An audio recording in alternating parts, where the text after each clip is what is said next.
Bon, ben, si vous voulez, on va pouvoir démarrer. Merci d'être venu. Aujourd'hui, j'étais à la fac de médecine de Poitiers. Là, on avait une journée super intéressante sur une réflexion sur l'anxiété environnementale et les maladies mentales. Et on est en plein là-dedans en ce moment.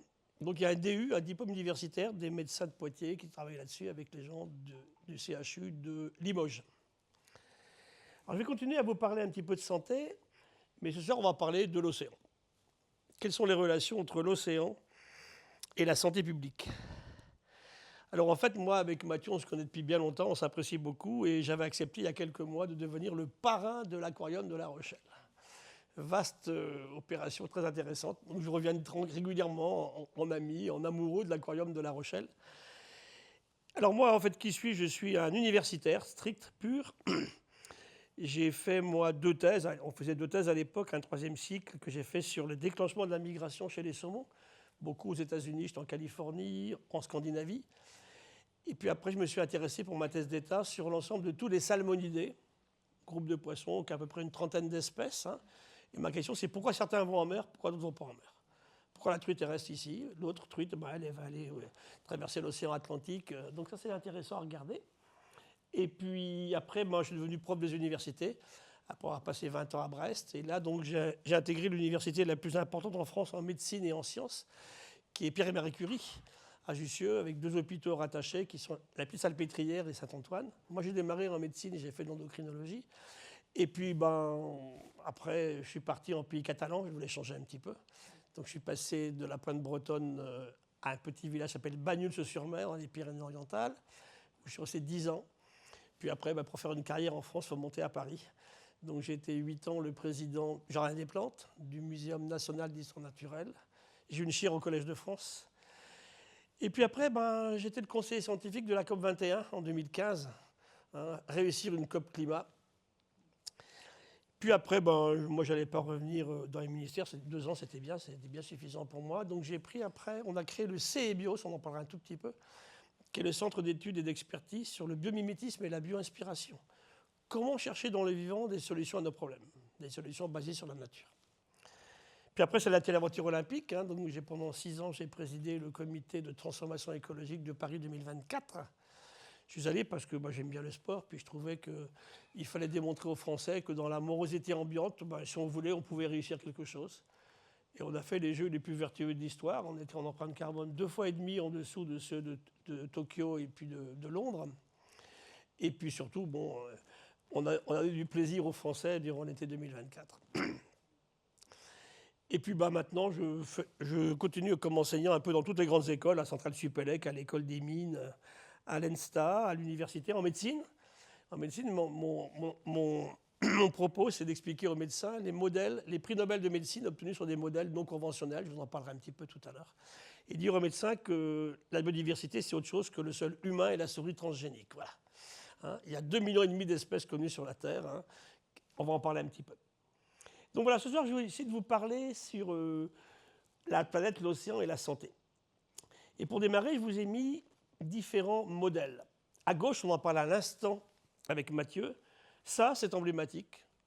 Je faisais avant-hier des échographies à mes femelles d'esturgeon. Elles sont à Saint-Seurin-sur-l'Île, sur la Dordogne. Ce sont les dernières au monde. Ce poisson était dans tout l'océan Atlantique, la Scandinavie, les îles Britanniques. Il était en Méditerranée. Quand j'ai pris mon poste à Bagnols-sur-Mer, j'ai trouvé des carnets de pêche des pêcheurs. On pêchait des esturgeons en 1960. Terminé. Il a disparu. Au monde, il n'est plus que dans 2 fleuves, la Dordogne-Vézère et la Garonne-Gironde. Pourquoi? Une femelle comme ça, elle peut faire 500 kilos, 2 ovaires de 50 kilos, 3 300 € le kilo de caviar, il n'y en a plus. L'humain détruit ce qui vaut quelque chose. Et je me bats comme un diable pour sauver l'anguille en ce moment. Quand j'avais 15 ans, moi, à la Pointe bretonne, l'anguille, elle faisait la moitié de la masse de tous les poissons d'Europe de l'Ouest. Aujourd'hui, c'est même pas 1%. Même raison, la civelle se négocie en ce moment entre 250 et 2000 € le kilo. Braconné ou légalement. Comment on permet de continuer à pêcher des civelles? Aucun pays au monde fait ça, c'est que la France. Donc voilà un peu le débat, il est là. Alors ceux qui s'en vont et ceux qui arrivent, en bas à droite, C'est quoi ce truc? Coronavirus 19. J'ai adoré. J'ai adoré. C'est pour moi un très bel exemple. Alors celui-là, c'est un virus de chauve-souris. Nous, ça fait 40 ans qu'on va dans les grottes de Chine avec le muséum à Paris chercher des virus. Les chauves-souris, on a trouvé 400 virus de chauve-souris. Le virus, le coronavirus 19, vivait dans des chauves-souris à 1800 km de Wuhan, là où démarrait la maladie. On est allé les chercher. Aucune chauve-souris vole 1800 km. Hein. Ça veut dire que des gens sont allés les chercher, les ont ramenés soit sur un marché, soit dans un laboratoire. Et l'humain n'a pas inventé le virus, il a créé les conditions du saut d'espèce. Il est passé de la chauve-souris à l'humain. Et après, on l'a transporté partout. Rappelez-vous ce vol Wuhan-Milano, 20 janvier 2020. Ils sont tous malades, hein. Et ça explose en Lombardie. Et ça va connaître très très dur en Europe de l'Ouest, en Amérique du Nord, en Amérique du Sud. Puis c'est parti. Alors en France, ce virus, il n'a pas été très méchant, très infectieux. Hein. Qui l'a pas eu? En gros, il aura tué une personne sur 100 contaminée. Donc ce n'est pas un méchant virus. Hein. Là, le Hanta qui vient de rentrer, c'est autre chose. Le virus d'Ebola, moi, au Gabon, m'a tué dans une réserve il y a 7 ou 8 ans 86% de mes gorilles. Donc des virus hyper dangereux, bien sûr. Donc si on ouvre la forêt, ben, ils vont partir, puis ils mangent les chauves-souris, donc évidemment, c'est ça qui se passe. En fait, vous avez des chauves-souris en élevage, et puis vous avez en dessous des animaux différents. Il y a eu l'épidémie de 2002 là, sur le SRAS, c'était passé par la civette masquée, qui est un petit mammifère qui se mange en Chine, hein, dans une promiscuité effroyable, sans aucune mesure en fait, de prophylaxie. Puis ben, infectieux, ben, il passe comme ça à l'humain. Hein. Donc on joue avec le feu. Le premier défaut de l'humain, c'est l'imprévoyance. On est vraiment imprévoyant. Ce qu'on a fait sur le hantavirus, je le connais bien, le hantavirus, parce que moi j'ai vécu longtemps au Chili. Il y a une quinzaine d'années, j'ai vu une petite fille qui est morte dans mes bras. Elle était allée ramasser du bois dans le jardin. Et elle avait inhalé de l'urine de souris. Elle est morte. Alors peut-être qu'il faudrait qu'on fasse attention. Et qu'est-ce qui s'est passé là, avec ces abrutis sur ce bateau-là? Ils sont allés dans une décharge. Le type, il meurt sur place. On n'aurait jamais dû laisser ce bateau partir, évidemment. Hein. C'est un virus local. Il fait le tour du monde. Des gens montent dessus, des gens descendent. Et puis maintenant, on ne sait plus quoi en faire, en fait. C'est là que l'imprévoyance que je vous expliquais à l'instant, elle est hallucinante, quoi. Et le hantavirus, ce n'est pas le coronavirus. C'est beaucoup plus dangereux. Hein. Donc, on apprend à faire attention sur de la science. Hein. Et au milieu, je vous ai mis un travail qu'on avait fait à Bagnoul il y a quelques années. C'est une étoile de mer sur laquelle on a fait une fécondation. Donc on a mis du sperme sur un ovocyte, une cellule femelle. Vous savez que chez les animaux, la cellule femelle est très grosse, l'ovocyte. Elle contient les réserves de l'œuf, hein, le vitellus. Hein. Vous avez vu un œuf de poule, c'est gros. Hein. Le spermatozoïde est ridiculement petit à côté, bien sûr. Hein. Il rentre effectivement dans la cellule, il la féconde, parce qu'il y a un petit trou qui s'appelle un micropyle dans les cellules. Et là, le démarrage démarre de ce qu'on appelle l'embryogenèse précoce. Hein. L'animal se développe. Ou la plante, c'est pareil. Hein. Et là, je vous ai mis un stade 4 cellules. Donc, au départ, une grosse cellule, le sperme a pénétré, elle commence à se diviser. 4 cellules, voilà. Et là, je vais micro-injecter une molécule qu'on a fait à partir de protéines de l'étoile de mer. Là, j'arrête tout. Là, je n'injecte que celui-là. Ben voilà, j'ai un super anticancéreux. Voilà, c'est ça la recherche fondamentale. Hein. Comment je mets au point des anticancers à partir de modèles qui sont issus des étoiles de mer. Et ce qui est intéressant, c'est que ces modèles-là sont universels. Ce qui marche chez l'étoile, ça marche chez l'humain. Et ça a valu un prix Nobel à Timothy Hunt en 2001, hein, qui a découvert en fait la clé même du cancer. Un cancer, c'est quoi? C'est une cellule qui ne devrait pas se diviser, qui reprend la décision de se diviser. Puis ça part. Les tumeurs, c'est ça, les tumeurs cancéreuses. Hein. Eh bien, il avait observé sur ce gel à l'époque une protéine qui apparaissait, qui disparaissait, qui apparaissait, qui disparaissait, qu'il appelle la cycline. Il découvrait la molécule clé du cancer à partir d'étoiles de mer. C'est ça l'intérêt, justement, on va en parler un petit peu, hein, de modèles marins où on a des espèces qui sont beaucoup plus simples, hein, plus faciles à décortiquer et à travailler que travailler sur un cerveau humain, c'est 700 milliards de cellules.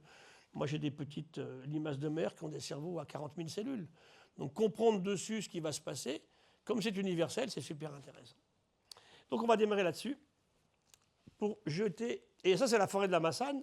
C'est une forêt dans les Pyrénées, qui est l'endroit le plus riche en Europe en nombre d'espèces ramenées à la surface. J'ai mis dans ma poche. Oui, elle est là. Cette forêt-là, elle est dans les Pyrénées orientales, au-dessus d'Argelès-sur-Mer. c'est l'endroit en Europe le plus riche en nombre d'espèces ramenées à la surface. J'ai autant d'espèces dans mes 340 hectares de forêt que dans toute la Bretagne. Des zones qui sont exceptionnellement riches, puis aussi on a beaucoup travaillé. Donc si on travaille, on trouve plus de choses, bien évidemment. Donc le terrestre, le marin, et puis les relations avec le vivant, la reproduction, et les problèmes de pathologie. Alors 3 papiers qui sont récents, je commençais vraiment à en avoir assez d'entendre des partis politiques dire que l'écologie était punitive. L'écologie est une science.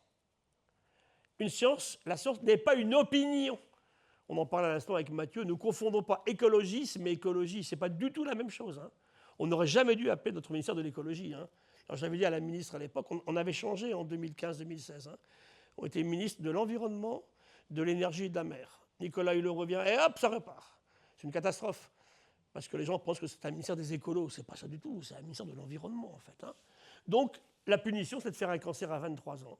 Mes étudiantes maintenant, un cancer du sein parce qu'elles ont mangé un pesticide. Ah, c'est une punition. Donc écoutons la science, tenons compte de ce que la science nous dit pour faire moins de bêtises. Celui-ci, c'est un petit bout de temps. Pourquoi est-ce que le vivant s'effondre aujourd'hui? C'est lié à trois défauts de l'humain. L'imprévoyance. L'imprévoyance. Tous les jours, on fait des bêtises qu'on ne ferait pas si on réfléchissait auparavant. Deuxièmement, ça va être effectivement l'arrogance.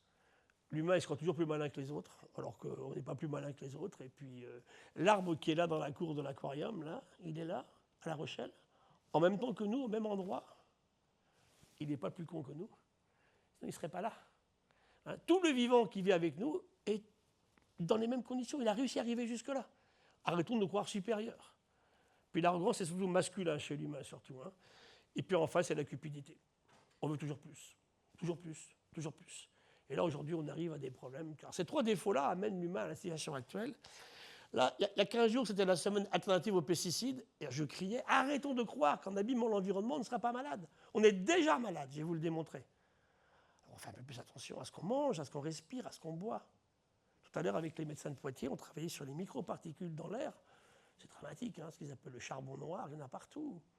Les allergies chez les gamins multipliées par 10. Les cancers des poumons.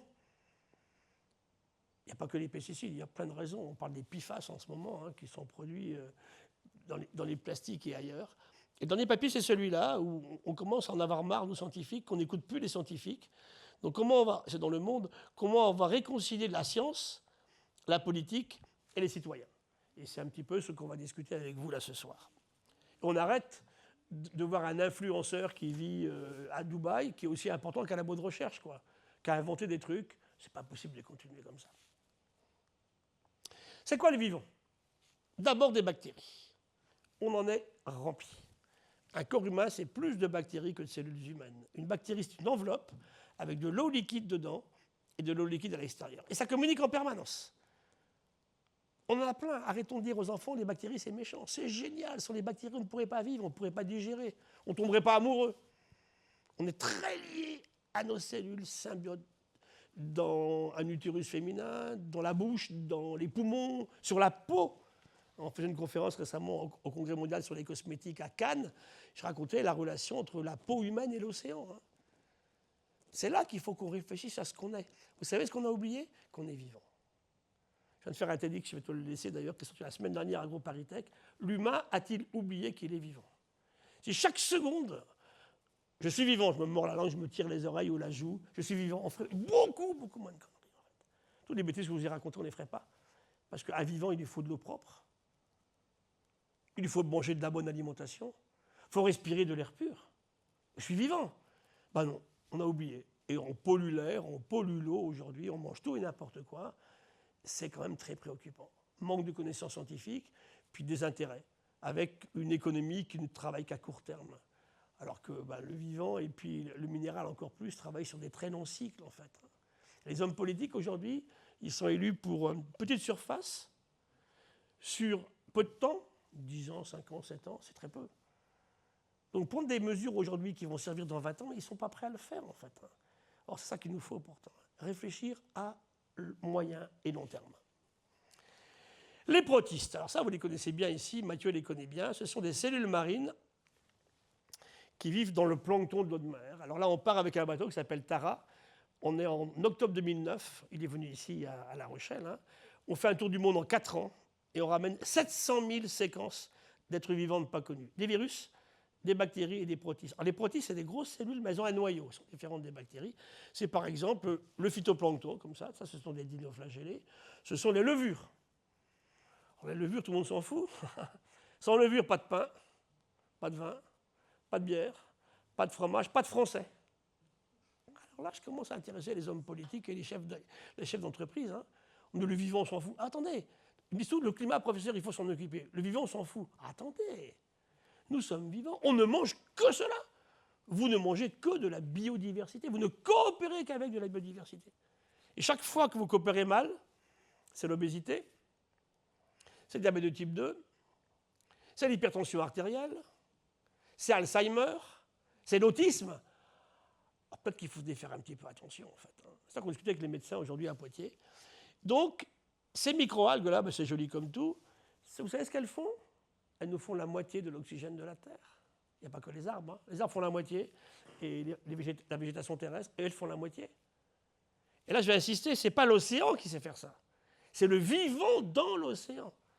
Qu'est-ce qui nous fait l'oxygène et qu'est-ce qui nous capte le CO2? Ce sont les bactéries, ce sont effectivement le phytoplancton. C'est ça, en fait, qui est intéressant à réfléchir. Or, si on continue à mettre n'importe quoi dans le port de La Rochelle, demain, il n'y en aura plus. Demain, on aura plus de plastique que de micro-organismes. Plastique qui ne sait pas faire de l'oxygène. Donc, vous voyez pourquoi aujourd'hui, on se bat. Ce que je raconte n'est ni de droite ni de gauche, c'est vraiment une question complètement fondamentale de fait d'admettre que nous sommes vivants. Et je me heurtais l'autre jour à des mouvements politiques un peu particuliers qui me disaient « Oui, mais laissez faire les paysans, ils connaissent les pesticides. » Je disais « Vous savez, madame, le chlordécone, c'est une substance qu'on a utilisée en Martinique pour traiter les bananes, pour gagner 5 centimes sur le prix du kilo de banane. Cancer de la prostate chez les garçons, du sein chez les femmes, à 23 ans, 24 ans. Hein. Et bien qu'on soit d'ultra-gauche ou d'extrême droite, avec la même molécule, on fait les mêmes cancers. C'est droite ou de gauche? Quand M. Poutine disait « Il n'y a pas de HIV, il n'y a pas de sida en Russie. » Attendez. Le virus, il s'en fout. Hein. Il a passé la frontière depuis bien longtemps. C'est ça qu'il faut qu'on admette ce qu'on est. On a une construction biologique géniale, hein, super intéressante, hein, mais totalement dépendante pour sa nourriture et pour ses modes de vie et son bien-être hein, de ce qui est autour de lui. Plantes et champignons, et puis les animaux. Je vous ai mis ici un petit tardigrade. Ils peuvent être marins ou continentaux. Ça fait entre 1,5 et 1,5 mm. C'est ça, les vivants. On connaît 2,5 millions d'espèces sur la Terre aujourd'hui. Tout confondu. Le seul endroit où il n'y a pas de vie, c'est ça. Lave de volcan. Température entre 1000 et 1200 degrés. Et la Terre a toujours joué comme ça. La Terre est une planète pleine de lave et de volcans. Elle crache sa lave.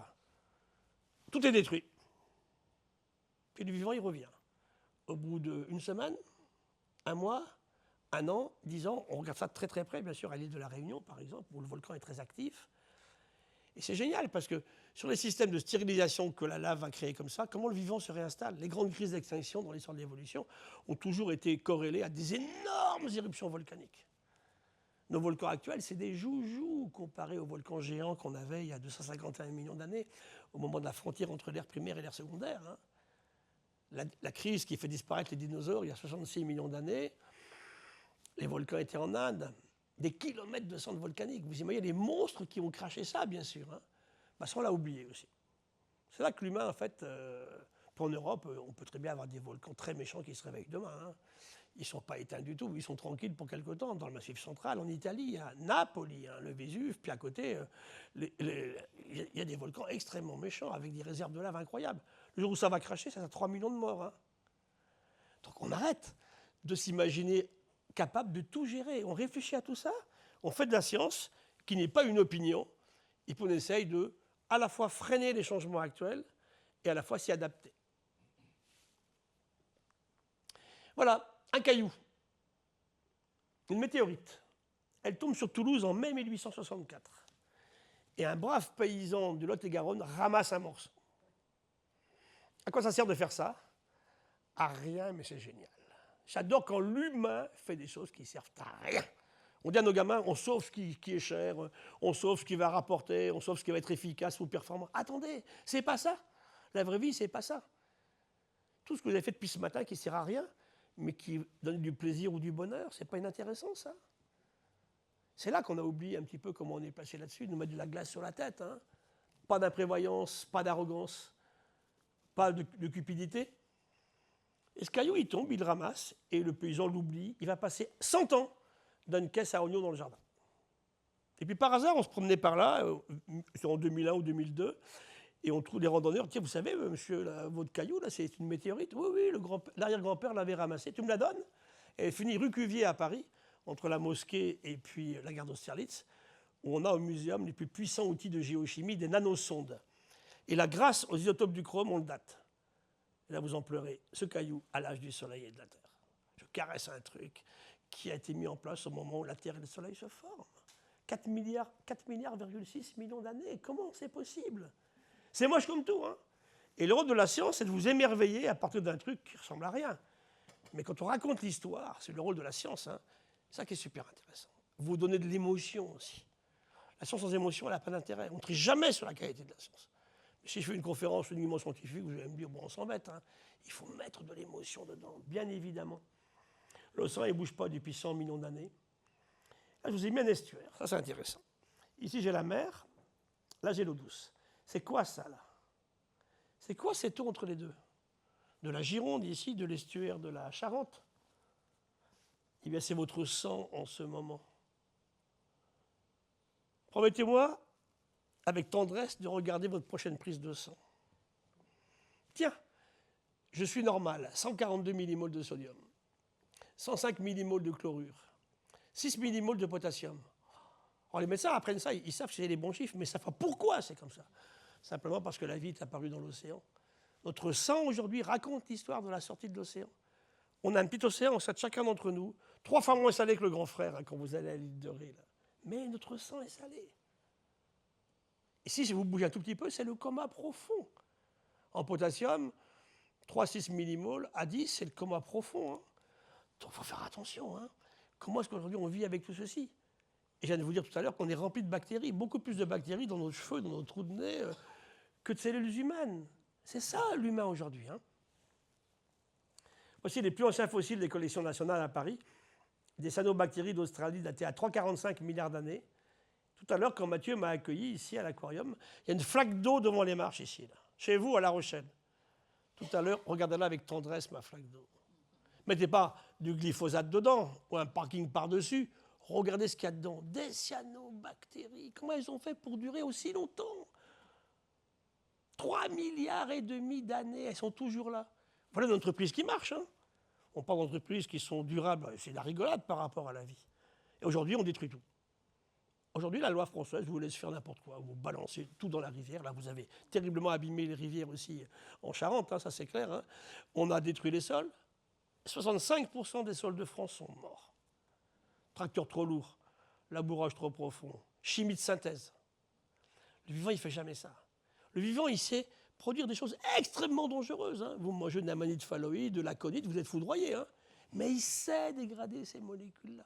Nous, il y a 5000 molécules de synthèse que ni le vivant ni les humains ne savent dégrader. Qu'est-ce qui va nous arriver? C'est la vraie question aujourd'hui. Voilà, choisissez ici votre principal écosystème, votre favori, la forêt tropicale humide, la plus riche, le récif de corail, les lacs, les rivières, les plaines céréalières, les zones humides, les pôles, les déserts, la haute montagne.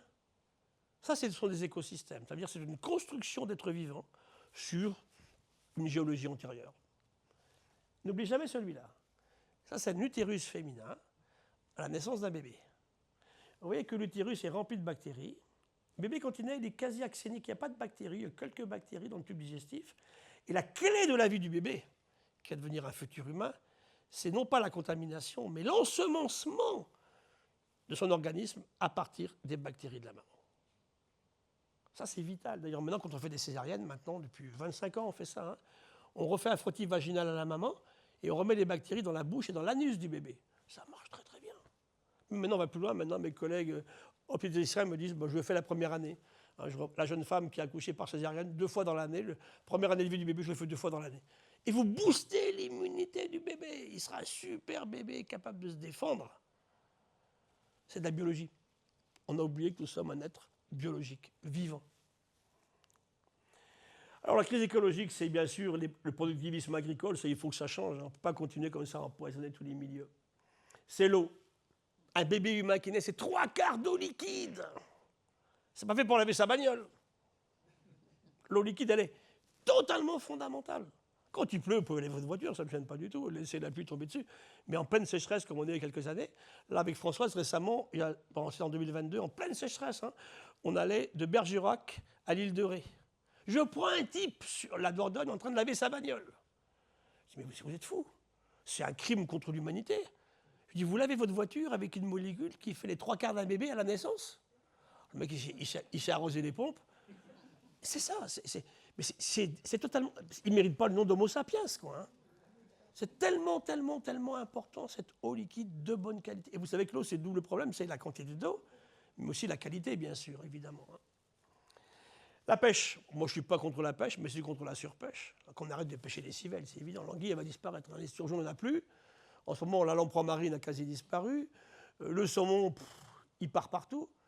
En ce moment, on a un effondrement dans les Pyrénées, dans les gaves des Pyrénées, un effondrement sur ma Dordogne, un effondrement en Bretagne. Il n'y a plus de saumon, plus de truites, on a tout massacré. L'eau est trop contaminée, en fait. Hein. On a fait des barrages partout. La forêt qui s'en va beaucoup trop.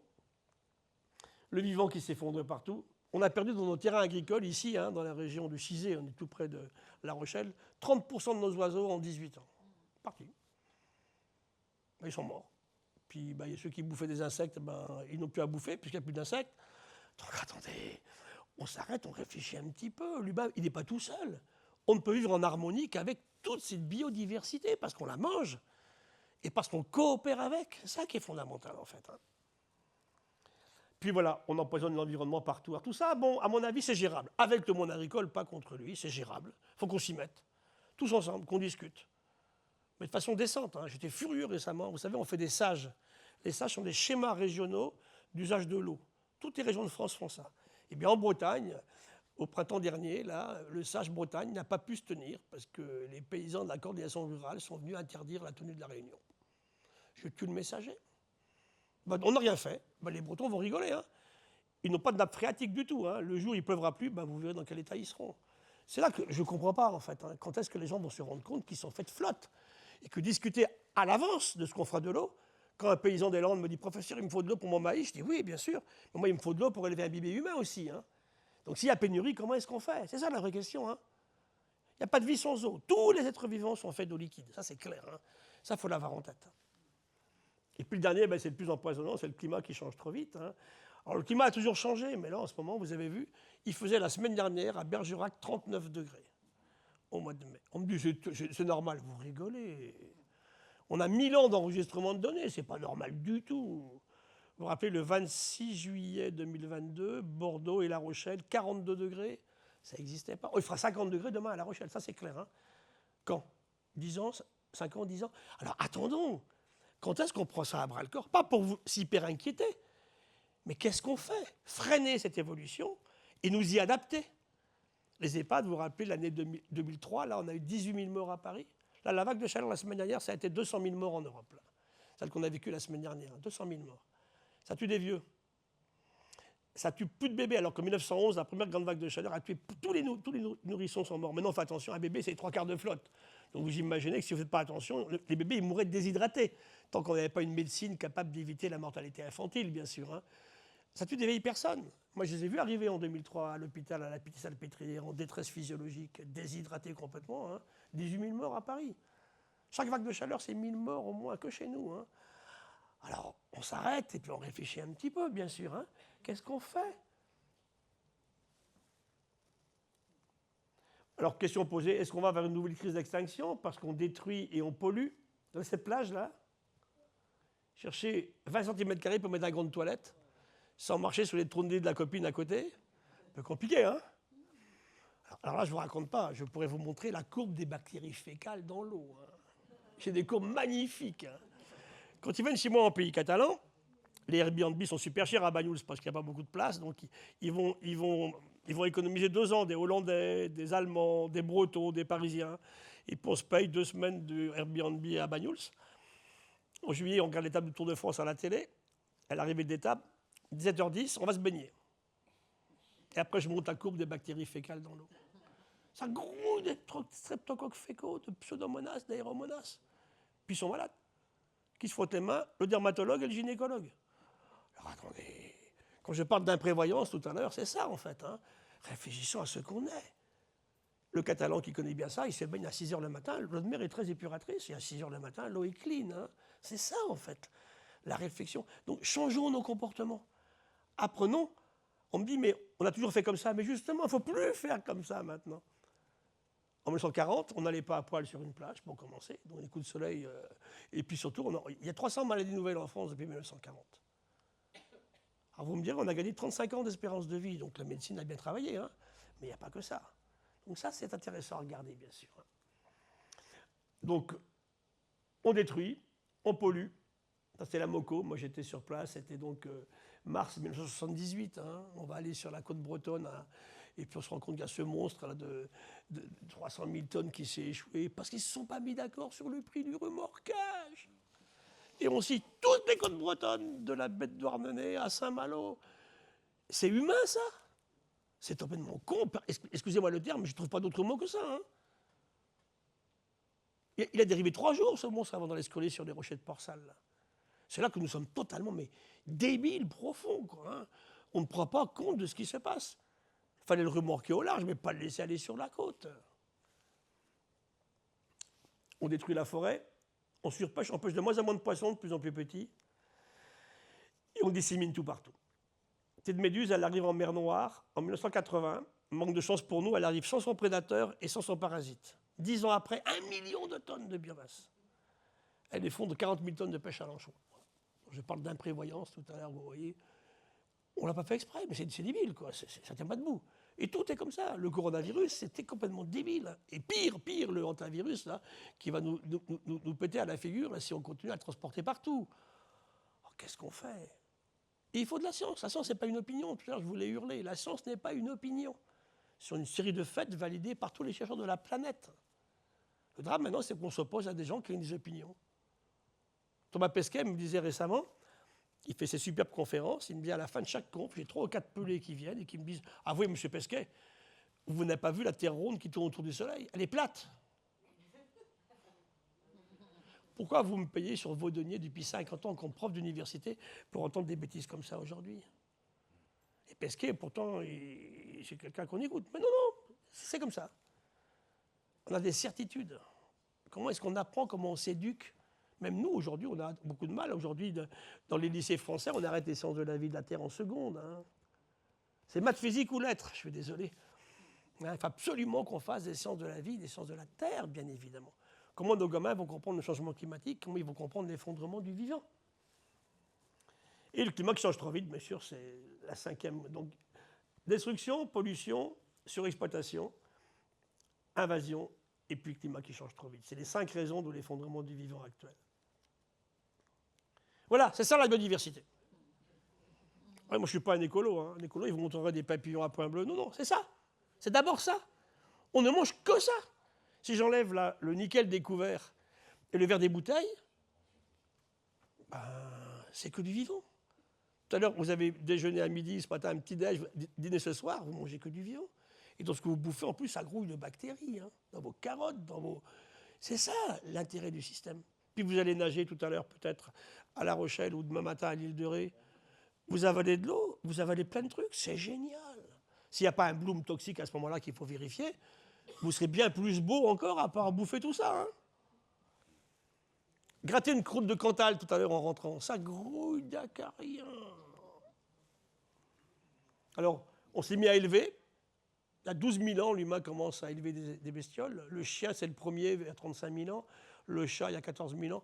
Le chat, je ne sais plus qui a domestiqué l'autre, d'ailleurs, sur le chat. Parce qu'aujourd'hui, tout à l'heure, je disais aux médecins qu'une expérience qu'on fait en ce moment à Paris, on fait des bars à chats. Donc, c'est une jeune fille, elle s'engueulait avec son mec, elle va divorcer, elle est en crise totale.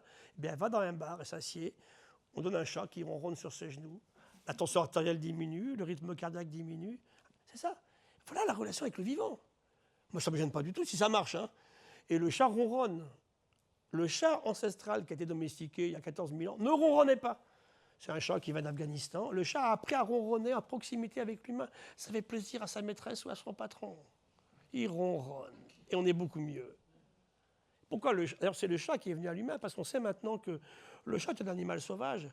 D'ailleurs, il y a un chien, un chat, ça n'a rien à voir avec l'humain aujourd'hui. Le chien est complètement dépendant. Et bien, le chat sauvage qui est venu à l'humain, il est venu pourquoi? Quand l'humain a arrêté de chasser et de cueillir. Quand il s'est installé comme éleveur et producteur, agriculteur, il a fait des silos avec des graines. Et ça grouillait de petits ratons. Et c'est pour ça que les chats sont venus aux côtés des humains, en fait. Et ils contrôlaient les souris, hein, mais aucun humain est allé chercher un chat. Il est venu à l'humain, le chat. Alors que le chien, vous vous rappelez le film Danse avec les loups de Kevin Costner, là où il lance un bout de bidoche de mammouth à un loup. Ça y est, la domestication commence à ce moment-là. Un humain donne à manger à un animal sauvage. Et c'est parti comme ça.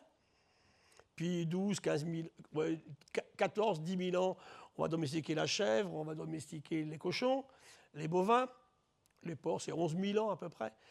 Et puis on va les emmener partout. On amène des porcs à Chypre il y a 11 000 ans. On amène des porcs, des cochons d'Inde à Sumatra il y a 11 000 ans aussi à peu prêt. L'humain se déplace avec, en fait, il les emmène, hein, qui étaient des sangliers sauvages, qui se amenaient sur des bateaux. Hein. On les amène en Corse, on les amène en Crète. Hein. Ils ne savaient pas nager jusque-là au début, bien évidemment. Hein. Ça, c'est super intéressant. Deux livres intéressants, l'un sur un bébé, l'autre sur les arbres, de Marc-André Sellos. On n'est jamais seul. On est toujours couvert d'êtres vivants. Ça, c'est super. Pensez-y tous les jours. Donc voilà, si je reviens à l'océan, la planète bleue, c'est ça. Alors en surface, c'est un peu plus de 70% de la surface de l'océan. Profondeur moyenne, 3800 mètres, l'océan. Alors si je prends tous les animaux, on les a classés en 31 grands groupes. On appelle ça un phylum des phyla, les vertébrés, les mollusques, les crustacés. Donc il y en a 31. Il y en a 12 qui n'ont jamais été capables de quitter l'océan. La vie apparaît en mer. Il n'y a aucun groupe apparu sur Terre, continent. On apparaît en mer. Certains resteront toujours en mer, d'autres vont aller sur la Terre. Les vertébrés, par exemple, les mollusques. Les escargots sont autant marins que terrestres. Hein. Les crustacés, les cloportes sont terrestres. Les autres, un homard, une langouste, ça reste marin. Donc, certains ont pu sortir, mais pas tous. Les échinodermes, oursins, étoiles de mer, concombres de mer, jamais ils n'ont pu sortir de l'océan. Ils apparaissent en mer, ils restent en mer. Regardez, on peut en parler si vous voulez pourquoi, ça je pourrais vous dire pourquoi ils n'ont jamais pu sortir. Hein. Mais c'est super intéressant finalement. Les bactéries de l'océan font à elles seules 10% de toute la biomasse carbonée de la planète. Le phytoplancton, dont on a parlé tout à l'heure, a une capacité à faire 50% de la masse de tout le vivant sur la Terre. Le plancton. En mer, on se disperse, on se dissémine. L'endémisme, c'est le fait d'habiter là et nulle part ailleurs. Ben, en mer, c'est assez génial, parce que l'endémisme en mer, il n'est quand même pas si limité que ça. Il n'est pas si grand que ça, parce que sur un îlot marin, on va y aller, mais quand même, l'animal ou la plante vit sur un espace assez grand. Sur Terre, j'ai des bestioles qui vivent sur 300 mètres au carré dans une grotte des Pyrénées, hein, nulle part ailleurs, en fait. Hein. Donc sur Terre, comme il y a beaucoup de barrières au déplacement, on peut avoir des surfaces de vie beaucoup plus petites. En mer, ben, vous disséminez du sperme, vous disséminez des ovocytes, ça va se féconder, et puis vous allez partout. On pêche, hein, 100 millions de tonnes aujourd'hui, et on va en parler un petit peu. On sort 26 000 médicaments de l'océan, alors je vais vous en parler. Alors, l'océan, c'est 300 000 espèces connues, dont 95 000 dans les récifs coralliens. Une espèce sur 3 vit dans le corail. Et le corail sur Terre, c'est 1% de l'océan. Et la France a une grande surface de corail. Les Antilles, la Réunion, la Nouvelle-Calédonie, la Polynésie, on a la seconde surface au monde de récifs coralliens. On les a massacrés. Aux Antilles, j'estime qu'il ne reste même pas 1% du corail d'un bon état. Martinique, Guadeloupe, tous les trucs. La Réunion, c'est pas beaucoup mieux. C'est bien en Nouvelle-Calédonie, c'est pas mal aussi en Polynésie. Or, c'est ultra riche. Voilà, potentiel fantastique hein, pour la recherche médicale. Quand vous allez dans une pharmacie aujourd'hui, je ne sais pas s'il y a des pharmaciens dans la salle, et que vous achetez un médicament, la moitié vient de la vie, vient de produits naturels. De l'écorce de saule, par exemple, un micro-champignon, d'une bactérie. La moitié, c'est des produits de synthèse, la moitié vient du vivant à l'extérieur. Donc c'est important. Hein. On se soigne avec la biodiversité, bien sûr. Hein. Et je vais vous raconter l'histoire de 11 prix Nobel de médecine qu'on a obtenus à partir de modèles marins comme ça. C'est une photo qu'on pourrait prendre à l'aquarium chez toi, hein, Pascal, hein, cette photo-là. Voilà, on quitte le port de Lorient, la Tara, vous l'avez vu plusieurs fois ici à La Rochelle, elle va revenir. Hein. Et là, on quitte le port en octobre 2009, on fait un tour du monde en 4 ans, et on ramène des milliards de virus, des millions de bactéries, et des centaines de milliers de planctons, de microalgues, ce qu'on appelle des protistes, des grosses cellules à noyaux. C'est ça l'océan, c'est 98% de la masse de l'océan. Les poissons, les baleines, c'est que 2%. Comme un sol, hein, on ne regarde pas les micro-organismes. Le vivant, c'est bien avant les girafes, les éléphants. Ce sont des micro-organismes, des bactéries, hein, des protistes. Voilà ce qu'on ramène, jamais vu, merveilleux. Vous en pleurez au microscope. Hein. C'était pas connu. Hein. Et là, on sort 5 papiers dans la revue Science. Ah, c'était le 15 mai le 22 mai 2015. C'est magique, on fait de la très bonne science. C'est la meilleure revue scientifique du monde avec Nature. Ben voilà. Qu'est-ce qu'on ramène? Des bactéries, des virus, des protistes. Et les relations entre eux. Regardez. On a regardé 100 000 relations entre ces virus, ces bactéries, ces protistes. Mais regardez, il y a infiniment plus dans la vie ancienne de coopération que de compétition. C'est génial. Le vivant sait qu'il faut être en mutualisme, en commensalisme, en coopération, en entraide. Et c'est là que l'humain se plante complètement aujourd'hui. La compétition nous mène à notre perte. Il y a un peu de compétition, ça existe, mais c'est très très faible. Le darwinisme social, ça a été inventé. Darwin n'a jamais dit ça, en fait. Hein. Et ça, c'est génial. La symbiose. C'est le plus bel amour de la Terre. 2 symbiotiques, s'ils ne sont plus d'accord, ils meurent tous les 2. Alors, on est amoureux jusqu'au bout. Hein. Les microalgues sur un corail, si jamais il y a un dysfonctionnement dans la symbiose, ben les 2 meurent, les microalgues et le corail aussi, le corail blanchit. C'est là que c'est la clé même du système. Et on a plein de symbiontes dans nous, dans notre intestin. Si vous digérez de la laitue ce soir ou de la salade, c'est parce que vous avez des bactéries symbiontes qui vivent avec vous. Elles ne peuvent pas vivre sans vous, ne peuvent pas vivre sans elles. C'est ça la merveille même du système du vivant, en fait. Hein. Et ce qui est génial, c'est que là, on est sur les êtres vivants les plus anciens. Donc dès le départ de la vie, c'était comme ça. Et voilà pourquoi ça a duré aussi longtemps, en fait. Voilà, enfin, vous ne les connaissez pas, ceux-là. Je vous ai mis des animaux marins qu'on ne sait pas trop où classer. Alors, vous connaissez les échinodermes, hein, les oursins. Vous connaissez les tuniciers. Il y en a plein ici dans la région. Mais qui connaît les siponculides ici, hein, les cténophores, ou bien les himicordata. Ça sont des bestioles que marines. Et quand vous regardez au cours de l'évolution, bah, il y en a, on sait même pas, il n'y a que 3 espèces, on ne les connaît pas trop. Hein. Celui-ci, là, il y en a un, le Cycliophora, voilà, le voilà. Il vit que sur des mandibules de homard en Norvège. Donc quand j'ai pris la présidence du muséum, j'ai dit à mes chercheurs, allez voir s'il y en a sur les mandibules de homard en Nouvelle-Zélande. Hein. C'est génial, on ne le connaît pas, on ne sait pas où les classer en fait. Hein. Les phoronidia, les brachiopodes, on en connaît 12 000 espèces fossiles il y a 400 millions d'années, il en reste 441 aujourd'hui. Les échinodermes, ça vous les connaissez bien, hein, oursins, étoiles de mer, 14 000 espèces connues aujourd'hui. Ça, c'est pour vous montrer en fait comment le vivant en mer est particulier. On est soit pélagique dans la masse d'eau, soit benthique sur le fond. Et l'océan, il surchauffe. Ma Méditerranée est en danger premier en ce moment. On plongeait en septembre 2022 à Bastia. 30 mètres, 30 degrés. C'est plus chaud qu'à Tahiti. On n'a jamais vu ça. Et l'océan surchauffe, la mer Méditerranée aussi. Alors, ce qui peut bouger, les poissons, ben, ils se barrent, ils ne sont pas cons. Hein. Mais ce qui ne bouge pas, le corail rouge, les gorgones, les éponges, ben, elles meurent. Il fait trop chaud. Et vous savez qu'en mer, dans toutes les eaux, en fait, hein, il y a une relation physique de base. Plus l'eau est chaude, moins elle contient d'oxygène. Et ben, il y a un moment, on ne peut plus respirer dans l'eau. Hein. C'est la raison pour laquelle, sur Terre, on a des bestioles qui vivent à 50-60 degrés. C'est impossible en mer, ça. Il n'y a plus d'oxygène. Ceux qui sont dans une mer aussi chaude, ben, ils vont respirer par la peau, mais il n'y a plus de bronchie, il n'y a plus d'oxygène dans l'eau. En fait, il faut sortir de l'eau. Hein. Donc, les bestioles amphibies qui arrivent à le faire. Donc ça, c'est super intéressant. Les poissons les plus chauds au monde, dans le lac Turkana, au Kenya, c'est 40 degrés. J'ai des lézards qui vivent à 70 dans un désert, hein, dans le désert de Gobi, ou bien dans la vallée de la mort aux États-Unis. Hein. Donc ça, c'est intéressant d'y réfléchir. La Méditerranée surchauffe. Alors, elle est mieux en mer d'Alboran. Ben, nous, c'est ici. Là, vous voyez que là, ça va encore à peu près. Mais là, on est à 30 degrés, 28 degrés. En mer Méditerranée. Et ce qui est dramatique, c'est que ça a permis ça à des poissons de passer de l'océan Indien à la mer Rouge et de la mer Rouge à la Méditerranée par un trou que les humains ont fait, le canal de Suez. Il y a 700 espèces qui sont passées de l'océan Indien à la Méditerranée par le canal de Suez. Vous avez vu cette semaine, ils ont montré une magnifique photo du requin blanc en Méditerranée, au large de la Tunisie. Ce n'est pas le premier, il y en a déjà eu, mais un requin tigre au Cap Bon.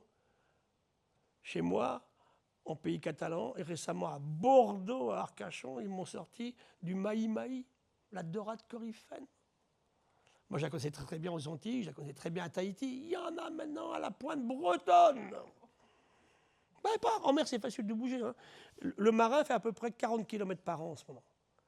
Vers le nord dans l'hémisphère nord, vers le sud dans l'hémisphère sud. Terrestre, c'est 6 km par an. C'est plus difficile de migrer qu'un petit ver de terre. Il fait 6 km par an hein, vers le nord.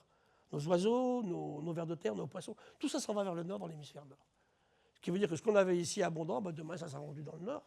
Mais on va récupérer des immigrés du sud. Hein.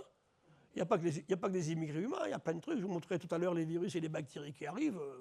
On va les récupérer. Ben, le moustique tigre, c'est un bel exemple. Hein. C'est ça qui est intéressant, en fait. Hein. Il nous faut de la science pour comprendre ces changements particuliers.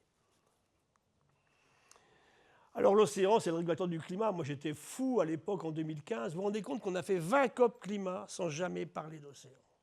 Et si je suis venu au ministère à l'époque, en 2015, j'avais dit à la ministre, j'ai 3 raisons de venir avec vous. Le premier, on parle d'océan.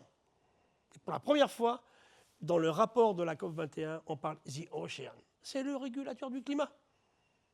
2, on parle du vivant. Qu'est-ce qu'on s'en fout que le climat change sur la Terre s'il n'y a pas de vie dessus? On s'en fout. Les volcans peuvent cracher, on n'a rien à cirer. Hein. Et dans le vivant, il y a l'humain, avec ses activités économiques, avec son agriculture, hein, avec son industrie. Et le troisième, c'est le rôle des femmes. On n'avait jamais parlé des femmes. Alors maintenant, oui, quel est le rôle des femmes dans la perception du changement climatique et dans les résolutions proposées pour régler nos problèmes? Superbe. J'avais été époustouflé par les Ougandaises, les Tchadiennes. On a fait un colloque au Musée de l'Homme à Paris en novembre 2015, mais j'étais émerveillé par leurs réflexions sur ces systèmes-là. Et en Afrique, les femmes, elles font quoi? Chercher de l'eau entre 12 et 18 ans, et quand elles font ça, elles ne vont pas à l'école. Moi, je m'engueule avec les écolos en France, on ne parle jamais de ça. Hein. L'eau dans les Pyrénées, je veux bien, mais le principal problème, c'est le fait que les jeunes filles ne vont pas à l'école. Elles ne sont jamais propriétaires des terrains sur lesquels elles travaillent, en Afrique, toujours des garçons. Et ils ne sont pas rémunérés pour faire ça. Ben, c'est des femmes, on ne les paye pas. On est dans quel système, là? Enfin, elles font des mauvaises rencontres en route parce que les gamins, à 14 ans, ont des kalachnikovs. Donc, arrêtons-nous, réfléchissons à ce qui se passe aujourd'hui. C'est tellement, tellement, tellement, tellement important. Ça, c'est la montée du niveau de la mer. Ça, chez vous, ici, à La Rochelle, ça monte très vite. Hein. 6 fois plus vite à l'île de Ré qu'il y a encore 20 ans. Et ça ne va pas s'arrêter là. Alors, quand je suis avec les maires à Rive-Doux, là, ou bien à Sainte-Marie, ils disent, on vous a écouté, professeur, on va se retirer du trait de côte. Sur une île, on se retire du trait de côte, on arrive de l'autre côté. Alors là, ils commencent, ah oui, ben, effectivement, parce que je regarde avec le maire de l'autre côté, quoi. La mer va monter, ça c'est inéluctable, on ne peut pas l'empêcher. Les digues ne vont rien faire du tout. Une digue parallèle à la côte, vous vous rappelez la ligne Maginot à l'époque? Qu'est-ce qu'a fait la Wehrmacht? Elle a fait le tour. Ben, l'eau fait le tour en permanence. Ce n'est pas la solution. C'est de ramener du vivant avec des plages qui sont bien équipées, sans structure de béton, de ramener des plantes, ce qu'on a fait à l'île Nouvelle dans l'estuaire de la Gironde. Ça montait. On a enlevé toute l'activité économique, c'était une ferme qui était là. On a laissé la mer revenir, ça marche superbement bien. Puisque dans un système comme ça, l'eau qui monte amène du sédiment au fur et à mesure et refait monter, au fur et à mesure que ça s'en va, le littoral. Solution basée sur la nature. C'est très, très important d'y penser ici au Cap Ferret, à l'île d'Oléron, à l'île de Ré, c'est très important, bien sûr. Montée du niveau de la mer. Pourquoi elle monte la mer? Ben, c'est très simple. L'eau chaude prend plus de place. Il y a plus d'activation des molécules d'eau. 2, les glaces continentales ont fondu, tous les glaciers. Mon dernier glacier des Pyrénées en 3 ans aura disparu. Plus un glacier dans les Pyrénées. Dans les Alpes, sont en train de fondre à une vitesse incroyable. Hein. Le Rhône, combien de centrales nucléaires sur le Rhône? Combien de barrages hydroélectriques? Dans 10 ans, il n'y aura plus d'eau. La Garonne, à Toulouse, j'étais à Toulouse en début de semaine avec la BPCE, les banques populaires, la Caisse d'épargne. Ils mettent beaucoup d'argent là-dessus maintenant. Et ben, vous savez, s'il n'y avait pas les barrages en amont, Toulouse serait à sec plusieurs mois par an. Et ici, la Charente, c'est pareil. Donc, quand est-ce qu'on va réfléchir un petit peu à tout ça? Alors, on ne va pas se lamenter, on ne va pas devenir hyper anxieux. On se retrousse les manches et on accepte de changer. C'est ça la question aujourd'hui, finalement.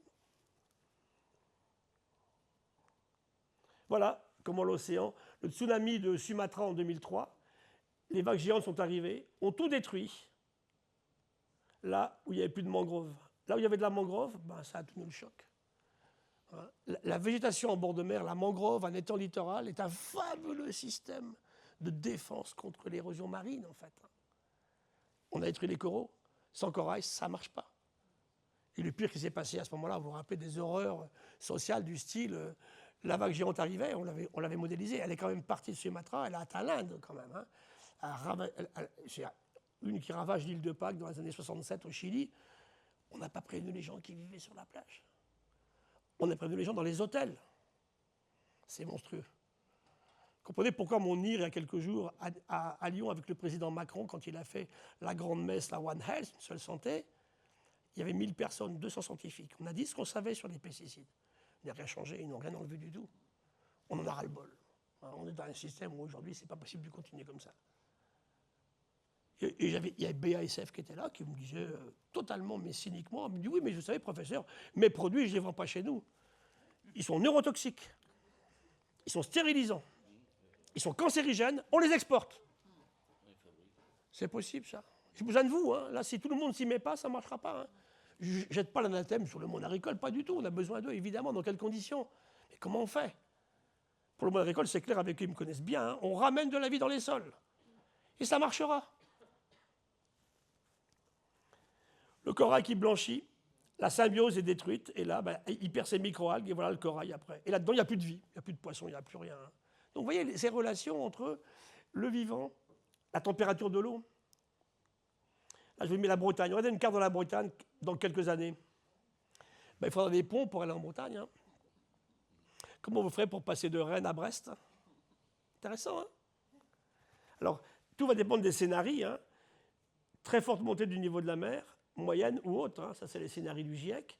Et bien, voilà ce qui se passe. C'est une carte hypothétique, bien évidemment. Hein. Si tous les glaciers de la Terre fondent, voilà ce qui va se passer. Ben, il faudra aller en bateau de Vannes pour aller à Lorient. Hein. Ça, c'est clair, effectivement. Hein. Ça, on peut le faire partout. On l'a fait pour l'île de Ré. Hein. Ça marche très bien pour l'île d'Oléron. Hein. On a maintenant une cartographie dans Néoterra. Vous pouvez récupérer le document sur la région Nouvelle-Aquitaine. Hein. Acclimatera Néoterra. Et vous avez une cartographie. On sait au mètre près ce qui va se passer à l'île de Ré. Hein. Je sais les maisons qui vont être envahies par de l'eau de mer.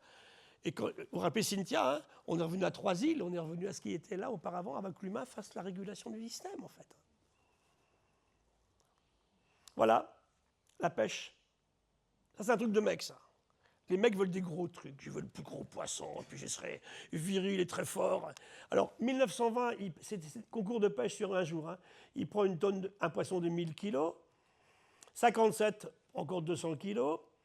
80, ça fait 10 kilos. Et en 2007, ça fait 140 grammes. La virilité, elle a pris un sacré coup. Hein. Sur un siècle. Ce petit garçon-là, il est avec des morues de 220 kilos, 1902. La plus grosse morue au monde avait 25 kilos aujourd'hui. Qu'est-ce qui s'est passé? On a détruit 90% de tous les gros poissons de l'océan, en fait. C'est là que on arrête, quoi. Comment est-ce qu'on fait, bien sûr? Regardez, ici chez nous, ça c'est à Royan. Une femelle d'esturgeon à 450 kilos.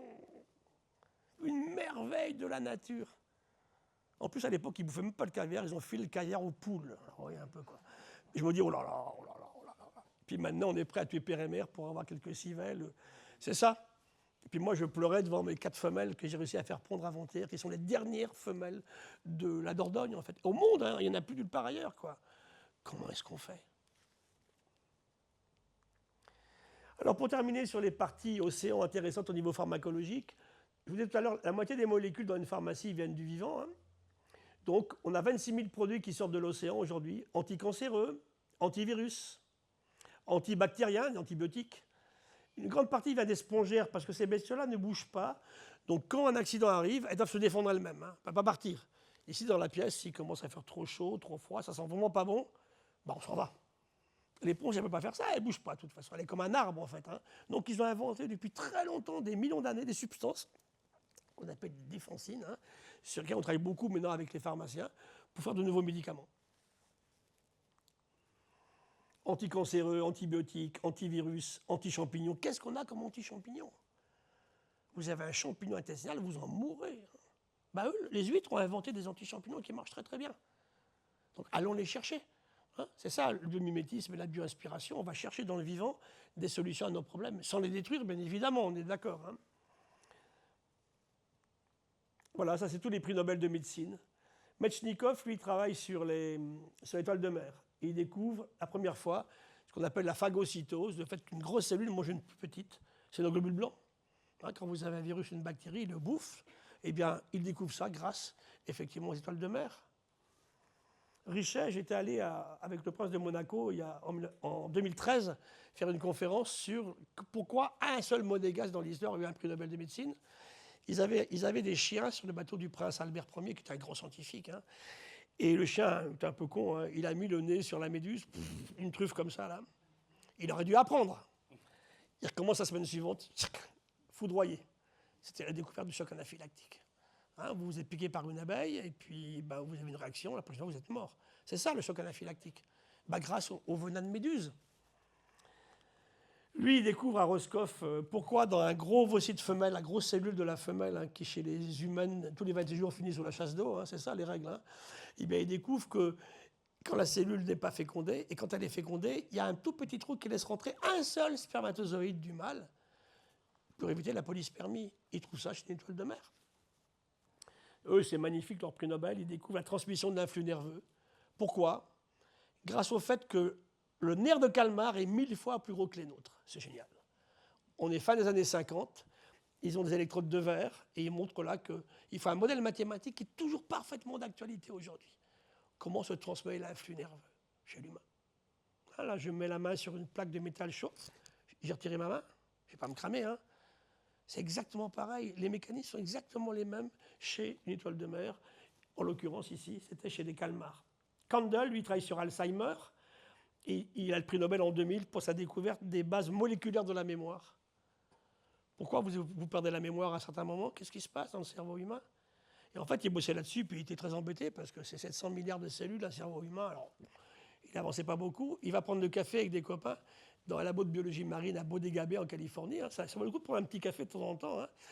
Il dit, je suis emmerdé, moi. Ah, écoute, moi j'ai une petite limace de mer, là, celle-ci, là. Elle a un cerveau à 20 000 neurones, 20 000 cellules. Il découvre la transmission de l'influx nerveux. Pardon, excusez-moi, les protéines de la mémoire. Parce qu'il apprend à cette limace qu'on rend de la lumière à aimer la lumière. Chaque fois qu'il allume, il met à manger. Alors, au bout d'un certain temps, le truc, il a un peu faim quand même, donc il sort quand il y a de la lumière. Il regarde combien de temps elle se rappelle qu'elle aime la lumière. Un jour, 3 semaines, un mois, il découvre des protéines de mise en place de la mémoire. C'est génial. Il a le prix Nobel en 2000. Timothy Hunt, c'est la merveille du prix Nobel de la découverte du cancer, hein, chez une étoile de mer encore. Lui, il découvre les protéines de méduse. Et les trois, là, découvrent les mécanismes du vieillissement. Chez un truc qui ne se bouffe même pas, qui vit dans les flaques d'eau, qui s'appelle Tetrahymena, qui vit sur les plages ici à La Rochelle. Il comprend c'est quoi le vieillissement. Et c'est valable chez l'humain. Pourquoi on vieillit, dans quelles conditions on vieillit, on peut freiner ça. C'est super intéressant. C'est ça, la recherche fondamentale. Le parti génial du chercheur, du prix Nobel, c'est de chercher pour ce qu'il veut trouver le meilleur modèle au monde pour faire ça. Et il aurait pris un autre modèle, il n'aurait pas trouvé ça. On l'aurait peut-être trouvé 30 ans après, hein, mais il tombe là-dessus. Souvent, c'est le hasard. Rappelez-vous la pénicilline. Hein, Fleming, il part en vacances, il a laissé des boîtes de pétri avec des champignons, avec des bactéries. Il revient, la fenêtre s'est ouverte sur un coup de vent, les champignons sont tombés sur les boîtes de pétri, et il voit que chaque fois qu'une spore de champignon est venue, il n'y a plus de bactéries autour. Il découvre les antibiotiques et la pénicilline. Ce qui est génial, c'est qu'il a remarqué ça. Je suppose que plein de chercheurs avaient vu ça avant, ils avaient jeté. C'est foutu ma manip, j'ai merdé. Quoi. Non, non, lui, je vais aller plus loin. C'est ça, la différence entre un type normal et un prix Nobel, en fait. Hein. C'est ça, en fait. Hein. C'est génial. Voilà, donc pour terminer, les aspects un petit peu d'économie. Hein. Si l'océan était une puissance mondiale, il serait le 5e pays au monde en richesse. Alimentation, tourisme et loisirs, santé, on a dit quelques mots, la vie culturelle, hein, si on vient chez vous à l'île de Ré ou à La Rochelle, c'est pour aller se baigner, l'emploi, les transports, l'énergie renouvelable, hein, vous avez des champs d'éoliennes, vous avez des champs de panneaux solaires, protection de la côte, on l'a vu tout à l'heure pour Sumatra, hein, et régulation du climat. L'océan a absorbé plus de 30% de la chaleur que l'humain a produit depuis la révolution industrielle. Beaucoup plus que l'atmosphère. Heureusement qu'il est là. Si on n'avait pas l'océan, on serait vraiment beaucoup plus embêté que cela aujourd'hui. Hein. Et je vous le répète, je vous l'ai dit, ce n'est pas l'océan qui sait faire ça, c'est la vie dans l'océan. Hein. Donc vous voyez que c'est quand même pas mal. Hein. Il serait bien avant la France. Alors voilà, pour terminer, qu'est-ce qui se passe aujourd'hui? Qu'est-ce qu'on a fait comme progrès? Là, on a regardé les performances de l'humain depuis 150 ans. On mange 2 fois plus. On mange trop, ça c'est clair. Tout le monde mange trop aujourd'hui. Hein. Ils étaient à 1500 kilocalories, on bouffe 3000 kilocalories. Donc là aussi, il faut bien regarder un petit peu comment on vit. On a gagné 15 cm en hauteur. 30 kg en masse corporelle. Il y a l'obésité là-dedans. Hein. 35 ans d'espérance de vie, vous me direz, c'est pas mal. Hein.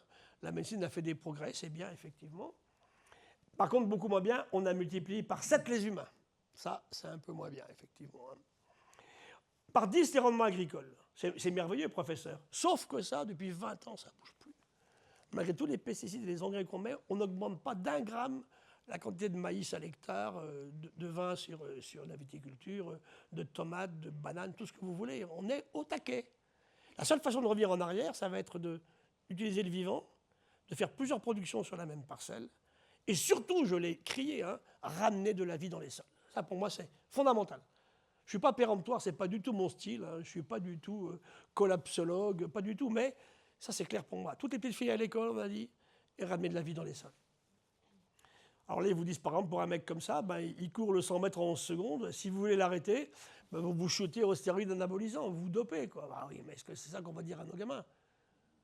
Vous vous rappelez, début des années 90, les lanceuses de poids soviétiques et Allemagne de l'Est? Toutes les femmes du monde, je ne sais pas ce que vous faites, les filles, aujourd'hui, hein, vous êtes 1 mètre derrière les Allemandes de l'Est à 50 ans. Elles étaient bourrées d'hormones de garçons.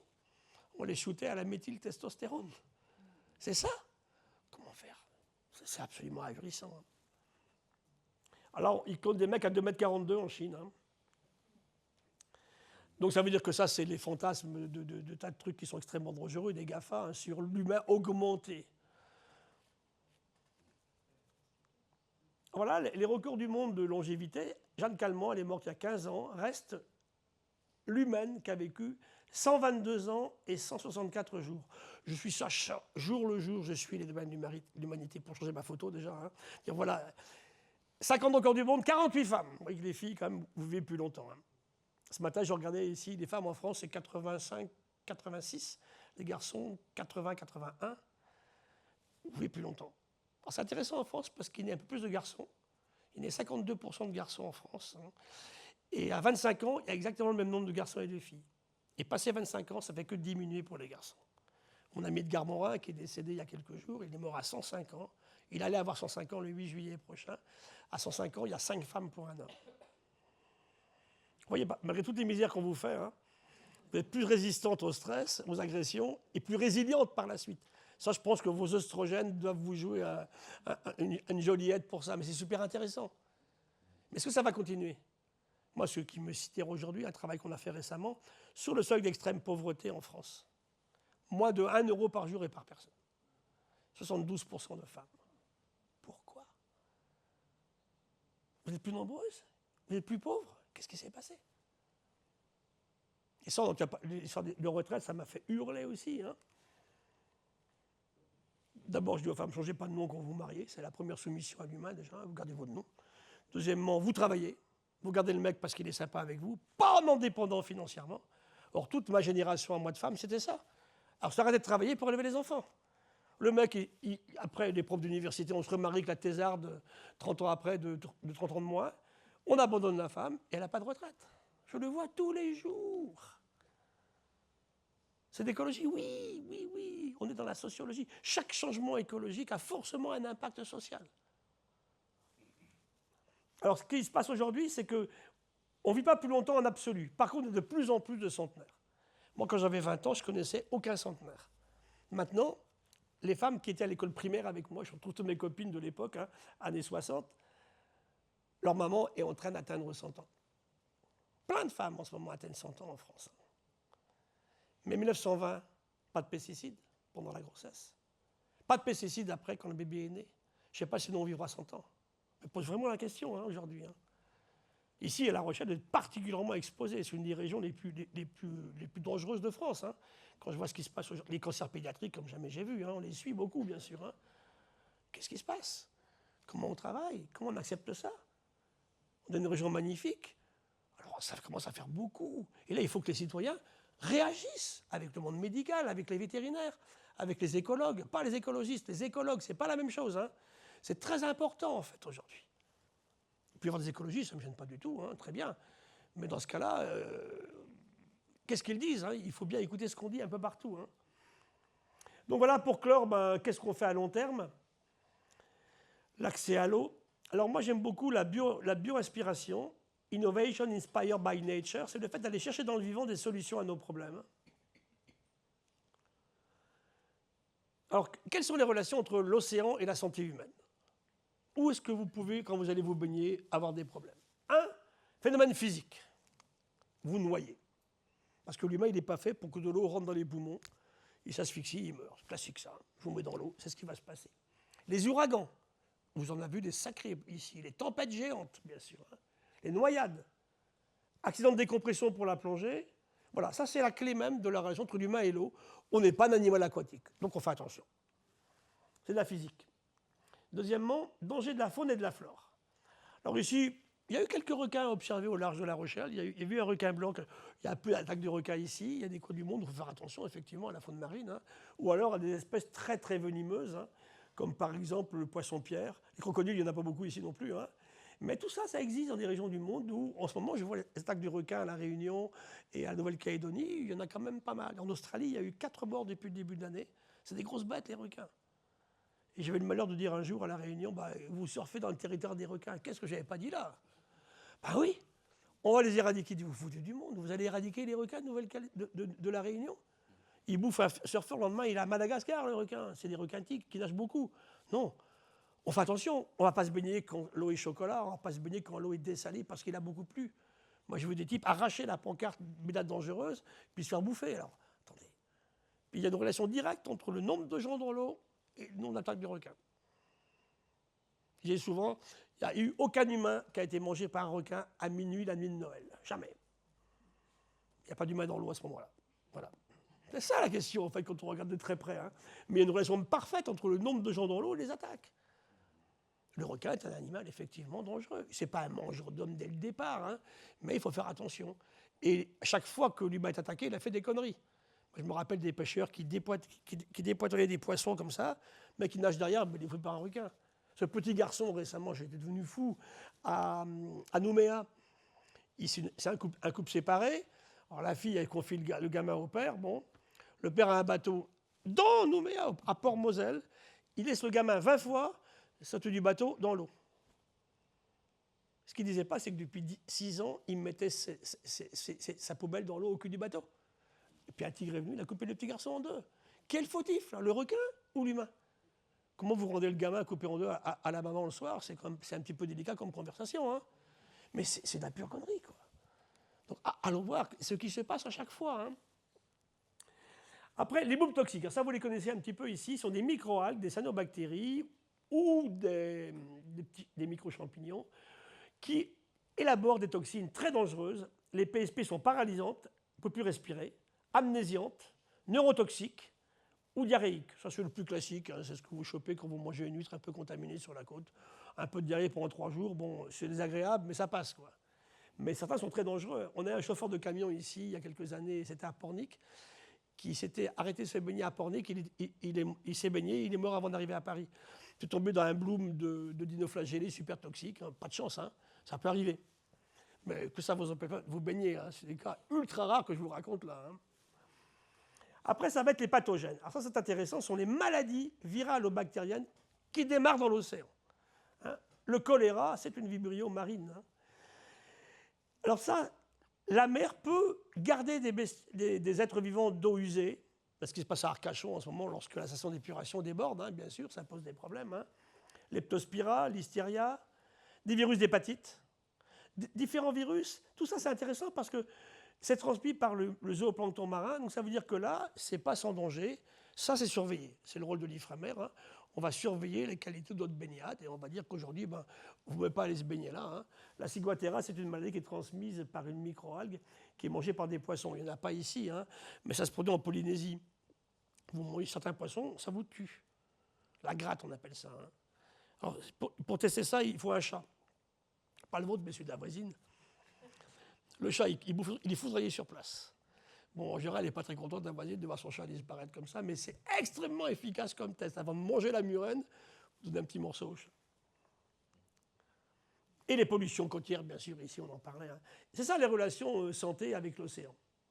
Donc pour terminer, les sciences participatives, ça ce sont 10 000 personnes qui ont travaillé avec nous pendant 18 ans.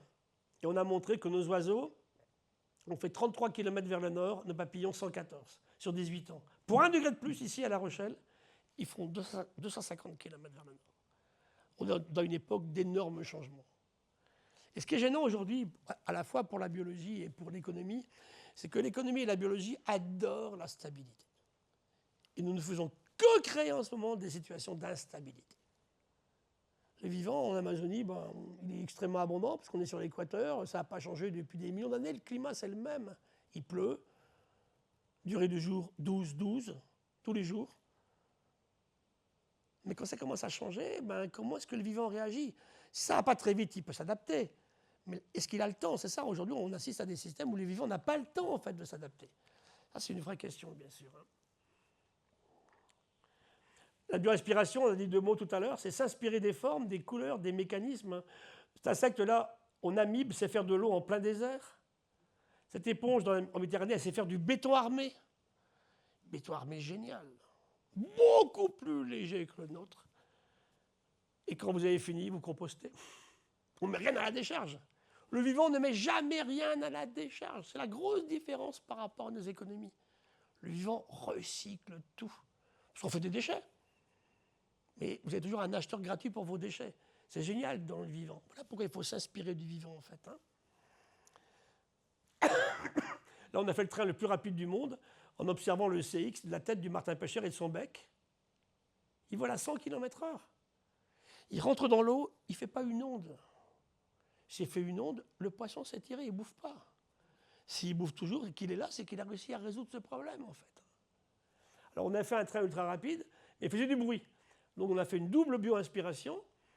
Sa forme inspirée du martin-pêcheur, on l'a recouvert avec un système inspiré des plumes du hibou. Le hibou, il arrive au sol à 90 km/h sans faire le moindre bruit. Génial. Voilà comment le vivant a résolu ses problèmes. C'est ça le biomimétisme. Hein.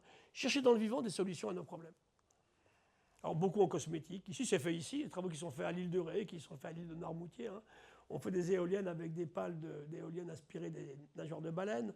La coquille d'ormeau est super intéressante. Diatomée, ces bestioles savent faire du verre ultra transparent, ultra léger, incassable, impossible à rayer et compostable. L'avenir, il est là, hein, bien sûr. Hein. On travaille avec Saint-Gobain aujourd'hui pour mettre au point des techniques, justement, pour faire. Elle capture l'eau de la silice de l'eau de mer. Ça, c'est chez vous, en plein chez vous. Hein. C'est et Marina, ils sont à l'île de Noirmoutier. Hein. Ils récupèrent le sang d'un ver marin. Ils ont soigné les grands blessés, les grands brûlés de Transmontana, en Suisse, après le terrible accident du début de l'année. Ça fait des super cicatrisations et vous enlevez la souffrance des gens. Là, ils ont une hémoglobine qui est super affine d'oxygène. On transporte les organes, un cœur ou un rein qu'on transplante. Grâce à ça, on le garde 10 fois plus longtemps, en fait. Hein. Donc voilà comment on va utiliser des systèmes naturels sans détruire le vivant, bien sûr, hein, sans polluer. C'est ça la question. Les pesticides, ils polluent, c'est ça le problème, en fait. Hein. Le vivant, il ne se pollue pas. Il gère ces questions-là. Le venin de cône est terrible, hein, c'est un des plus puissants au monde. Et là, maintenant, on fait des bâtiments, en Allemagne, en Autriche, ça va venir en France. On recouvre les bâtiments de microalgues vivantes. Pas besoin de chauffer l'hiver, pas besoin de refroidir l'été. Voilà. Les bâtiments en forme de pomme de pin. Une pomme de pin, toute seule, elle sait gérer, selon l'hygrométrie, sa forme. Eh bien, on fait un bâtiment en forme de pomme de pin et on ne chauffe pas, et on ne refroidit pas, et ça marche très bien. On fait des bâtiments inspirés des termites, uniquement par des courants d'air. Très peu d'énergie, vous n'avez jamais chaud, jamais froid. Pour finir, la santé, Nouvelle maladie liée à l'âge, à l'exposition au soleil. Voilà Aedes albopictus, le tigre. Ce truc n'existait pas à La Rochelle il y a 10 ans. Comment il est venu? Alors moi, ça me fait hurler. Hein. Des transports de vieux pneus de Thaïlande à Toulon. Est-ce qu'on a besoin de transporter des vieux pneus? Il restait un peu d'eau dans le fond, c'était plein de larves de moustiques et il a explosé.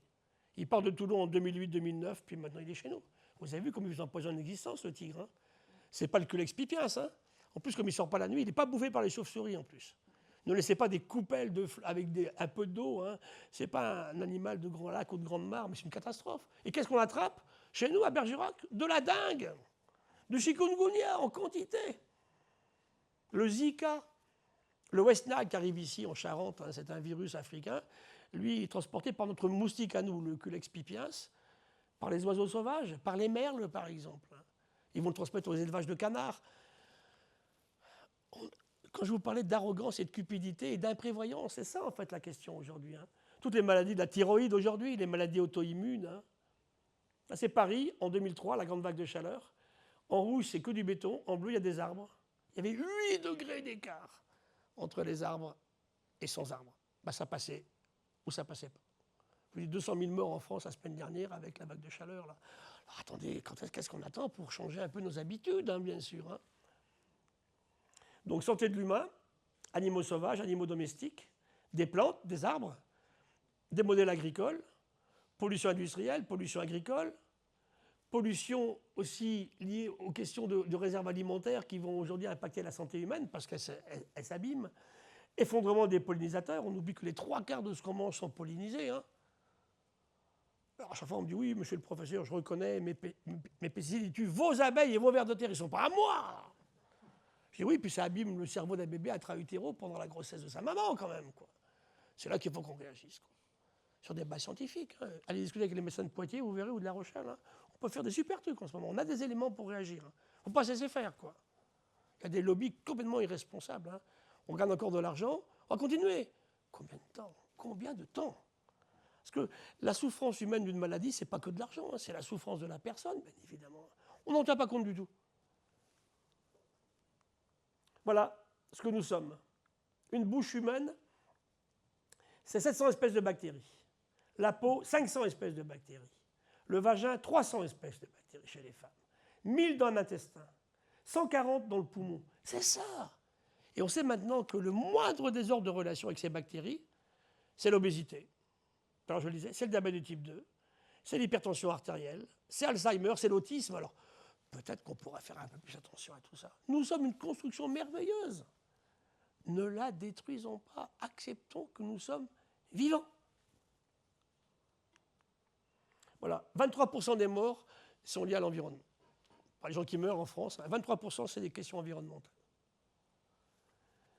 AVC, crise cardiaque, traumatisme non intentionnel, ça oui, cancer. Tout ça, c'est les causes de la mort des Français et puis de gens en différents pays du monde. Hein. Donc aujourd'hui, il faut tenir compte du fait qu'un quart de nos morts sont liés à l'environnement. Qu'est-ce qu'on a fait, qu'est-ce qu'on n'a pas fait, qu'est-ce qu'on a mangé, dans quelles conditions. C'est super intéressant. Puis surtout, vous avez des périodes de la vie, puis regardez, vous êtes plus fragiles, donc protégeons les fragiles. Est-ce qu'on sait faire ça? Vous voyez ce qui s'est passé récemment là, à Auch? Est-ce qu'on a protégé les fragiles? On a honte d'appartenir à ce système-là, bien évidemment. Donc d'abord un bébé intra-utéro, il n'y a rien demandé, il est très très exposé. Le bébé à la naissance, la puberté. Moi je suis endocrinologue au départ, je regarde les règles des petites filles. Mes sœurs c'est les 13-14 ans. Maintenant c'est 10-11 ans. On a une petite fille à Bordeaux récemment, 6 ans. Qu'est-ce qui s'est passé? Elle a mal, tout le monde s'en fout. Donc là on est dans des choses qui sont assez incroyables quand même. Hein. Et aujourd'hui, on est dans une misogynie ambiante qui commence sérieusement à m'inquiéter. Hein. C'est là que, attention, réagissons tous. La reproduction et bien sûr la vieillesse, tout ça sont les phases durant lesquelles l'humain est particulièrement exposé à ce qu'on appelle les perturbateurs endocriniens. Voilà, les fameux PFAS, dont on parle beaucoup en ce moment, ben voilà ce que font les PFAS sur un corps humain. Et on laisse faire, il n'y a toujours pas de loi. Dans des poêles avec n'importe quoi. Les gens maintenant commencent à faire des systèmes sans PFAS. Ne chauffez jamais une matière plastique dans un micro-ondes. Ça vous relargue des saletés pas possibles. Faites attention à ce que vous mangez.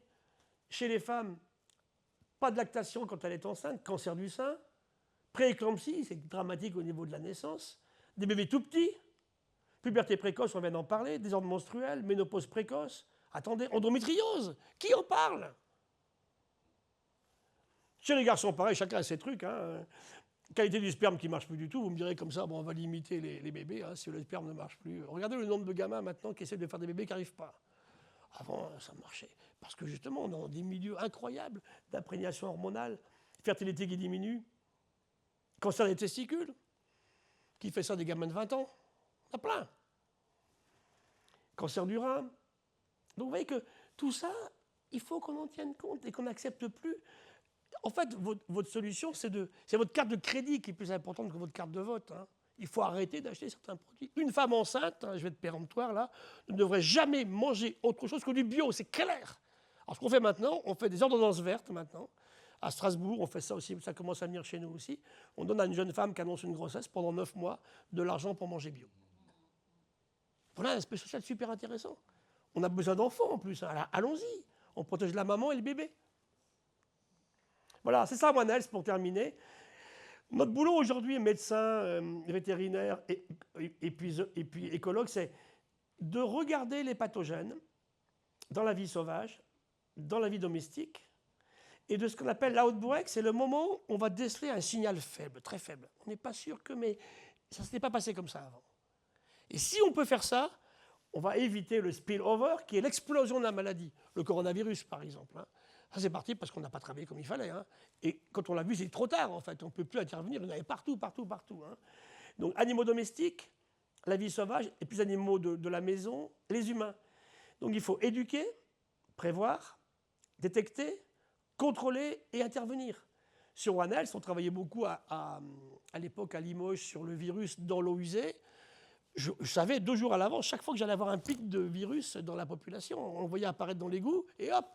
Et ce virus ne supporte pas l'eau de mer. Fallait le hurler, je vous l'ai dit dès le départ. Aller faire du jogging sur la plage, aller faire du surf, aller nager. Vous n'allez ni attraper le virus, ni le coller à quelqu'un d'autre. Il était foudroyé par l'eau de mer. Quand Raoult me dit, vous avez professeur, ma chloroquine, vous savez ce qu'a sauvé les Marseillais, monsieur le professeur? Le Mistral. C'est le vent qui a sauvé les Marseillais. Et ici aussi à La Rochelle. Hein. Supporte pas le vent, c'est tout petit, un virus, ça pèse que dalle. Hein. Donc c'est là que, comment on a informé les gens? Il aura tué une personne sur 100 contaminée, c'est pas beaucoup. Et la moyenne des morts en France, 76 ans. Hein. C'est pas une maladie pédiatrique, hein, le coronavirus. Je suis beaucoup plus inquiet sur, effectivement, le hantavirus qui arrive là.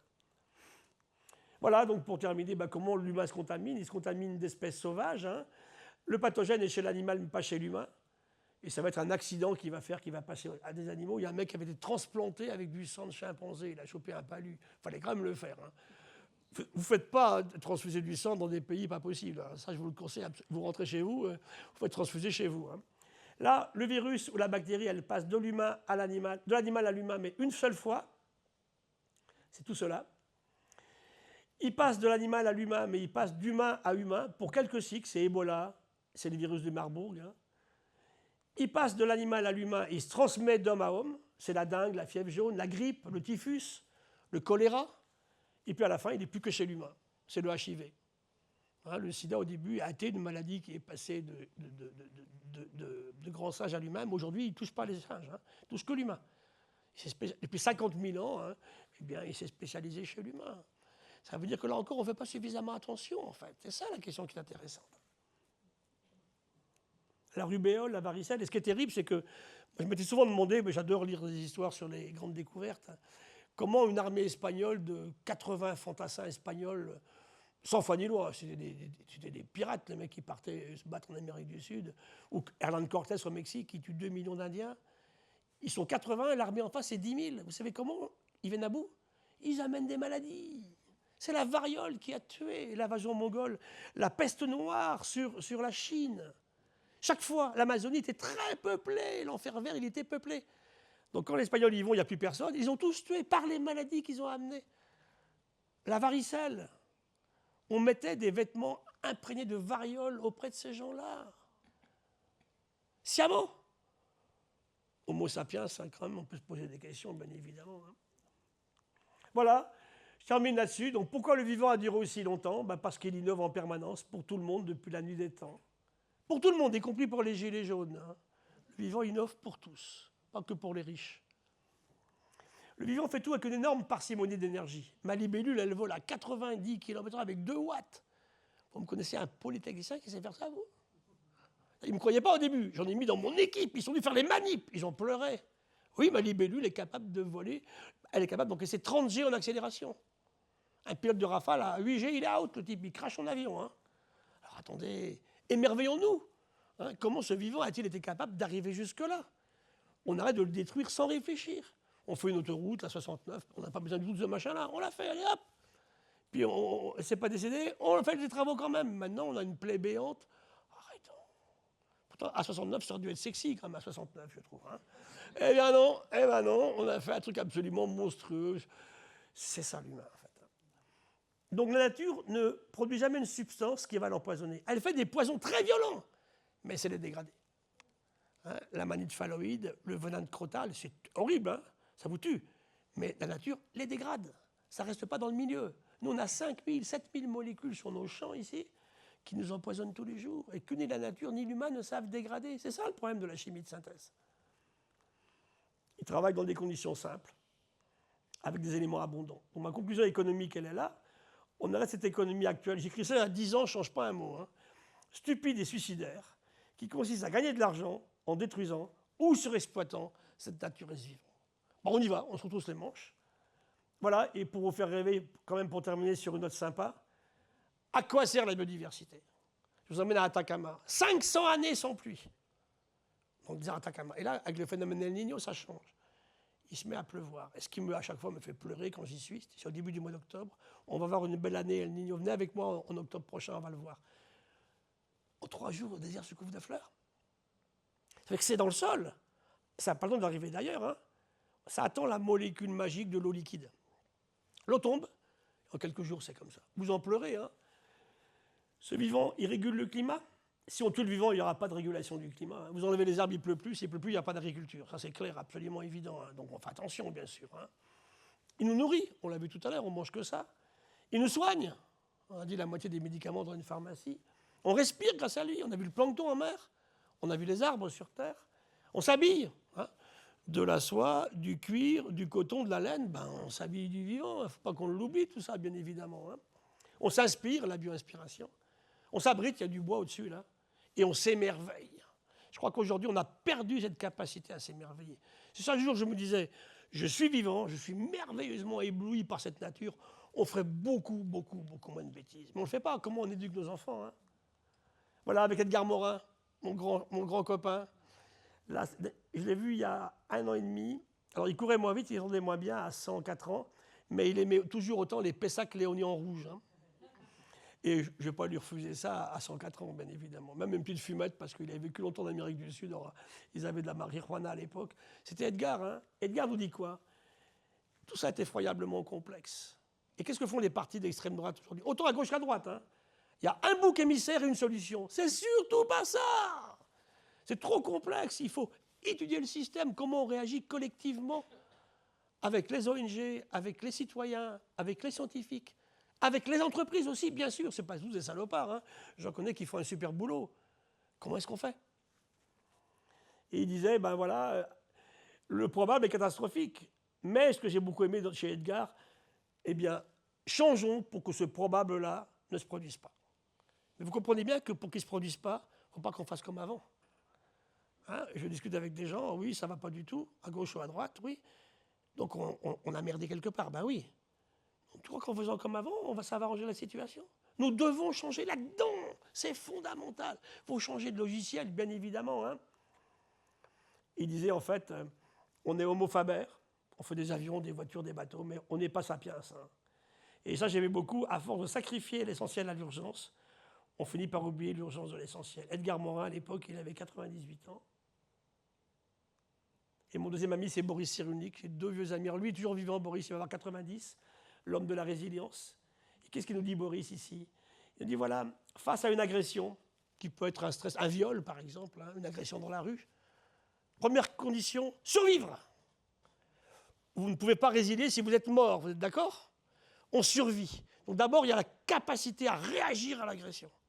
On n'est pas mort, on survit, et après, combien de temps il nous faut pour revenir à un état plus ou moins proche de ce qu'on était avant?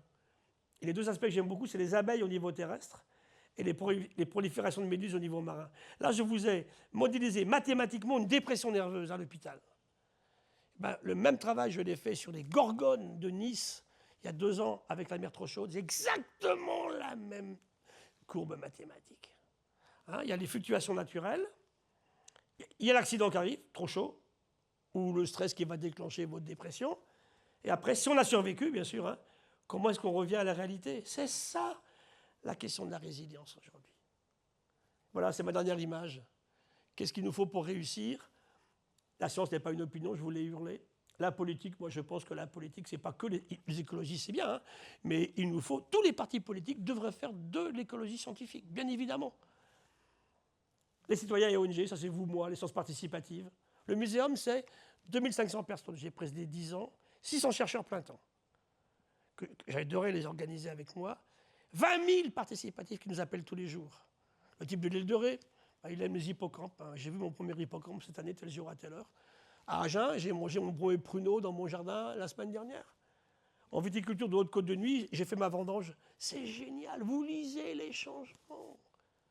Après modéliser tout ça, on fait des sciences participatives. Et One Health, pour terminer, c'est ma conclusion, on ne le réussira en Nouvelle-Aquitaine qu'avec tous les médecins, tous les vétérinaires, tous les écologues, tous les usagers de la nature, hein, les pêcheurs, les chasseurs, les agriculteurs, organisés en sciences participatives. Et puis enfin les entreprises, parce qu'on n'arrivera pas sans elles. On est dans un monde capitaliste. Bon, c'est comme ça, on aime, on n'aime pas. En tout cas, on ne verra pas la fin du capitalisme, ça c'est clair. Mais par contre, pas trop libéral, on est bien d'accord. Hein. Et là, c'est sûr qu'aujourd'hui, vous avez des entreprises qui s'y sont collées, les assureurs en particulier. Ce qu'ils me disent tous à la Maïf ou AXA ou chez AXA, demain, on va vers un monde inassurable. Donc voilà, donc on n'est pas détruit par tout ça. On réfléchit à tout ça. Vous n'achetez pas tout et n'importe quoi. Vous êtes vivant, vous buvez de l'eau propre, vous mangez des bonnes choses et puis vous vivez en harmonie avec vos familles, vos amis, sans détruire l'endroit dans lequel vous habitez. Puis on peut avoir encore un peu de foi dans le système, à condition qu'on accepte de changer. Merci. Je